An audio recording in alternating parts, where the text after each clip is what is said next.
Isang araw habang pauwi na, ang mag-ama galing sa maghapong pagtatrabaho sa bukid. Ano ba yan? Hindi man lang naawa sa kalabaw. Pagod na nga maghapon, nakuha pa nilang sakyan ito.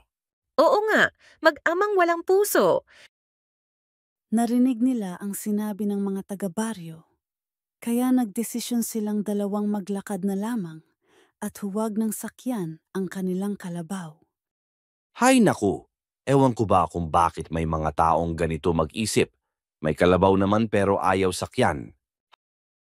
Narinig muli iyon ng dalawa. Kaya nag-usap silang mag-ama. At ang sabi ng ama, "Anak, mas mabuti.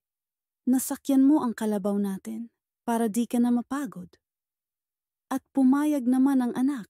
Subalit, Eto na yata ang pinakawalang pusong anak na nakita ko.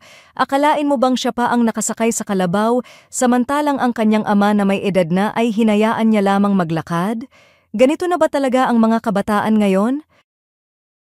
narinig ng anak ang sinabi ng taga-baryo kaya't sinabi niya sa kanyang ama, "Tama po ang taga-baryo. Dapat kayo ang nakasakay dito sa kalabaw at hindi ako dahil pagod na kayo sa bukid." At ganun na nga ang ginawa nila.